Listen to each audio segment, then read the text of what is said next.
Praise the Lord. A very good morning. I'm back with my little baby, Arlene, with you today. Well, Tuesday morning.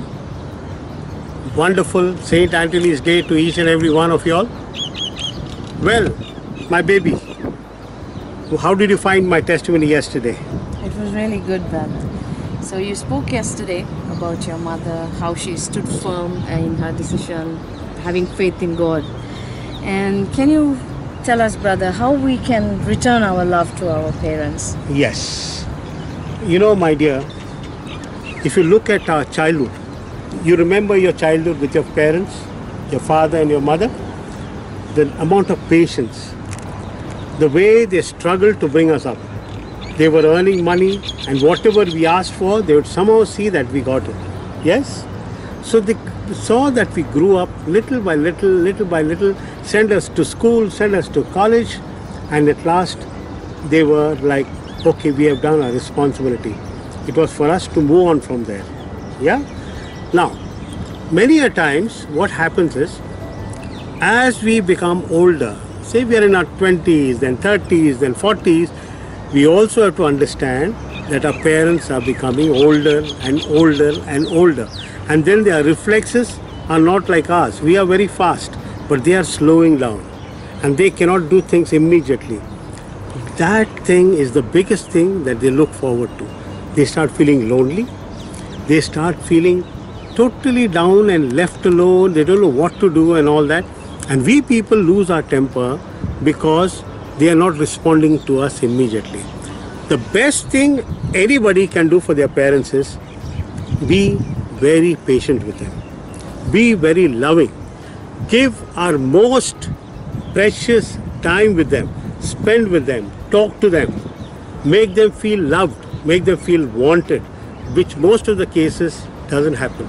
In today's world, the biggest problem is that people are taken and dumped into the home for the old. Why? Because the son gets married and the wife comes and says, we have our life, we have our children. Old people, you can feed them outside, don't bring them home. Nobody is ready to sacrifice. And that is the saddest condition of our world today. And God's commandment, love your father and your mother, today doesn't seem to exist. But, my dear brothers and sisters, you need to understand that you have to look after your father and mother till the end of their lives. I was fortunate enough that I could look after my father till the end of his life. My mother is alive and she is with me here in the Gulf. She stays with us and our brothers and sisters. Everybody is taking good care of her. But one thing is there, brother. Let me tell you, my brothers and sisters, there is a nice story. It's a video actually, if you have seen it on YouTube. It's about a father, a very old father, sitting on the lawns once morning with his son. Son is busy reading a newspaper at the side of him, and he hears a bird there somewhere, and he says, son, which bird is that? So the son slowly looks up and he says, okay, it's a sparrow, and continues reading his paper. Again, after some time, the bird flies to another destination, and then again he asks, son, what bird is that? He looks at him, a little angry, and he says, that is a sparrow. And then he's a little worked up as it is, no? And he turns around a little this side and says, again he sees the bird sitting on the tree there, and he says, son, what bird is that? And this guy shouts at him, he says, didn't I tell you it's a sparrow? How many times have I to tell you? How many times have you to ask? And this, that, he shouts at him. The father does nothing. Father gets up from there, goes inside his room, takes a notebook, comes out, and he opens the notebook and he gives it to his son. Son says, what is this? Read, he says. And in that it is written, my son today asked me 89 times what that thing is, and I replied to him 89 times. So you just imagine, a father has been patient during our childhood days. Can't we be patient with that father who's loved us, who cared us, and everything that is happening to us is because of them.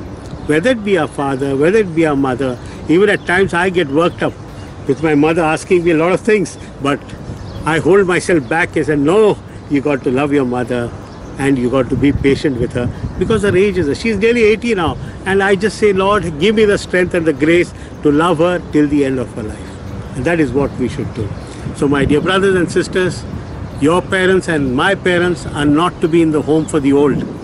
They are to be at our houses, to be loved, to be cared, and to be taken care of all their lives.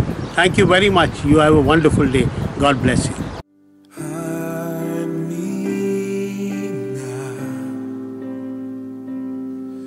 Under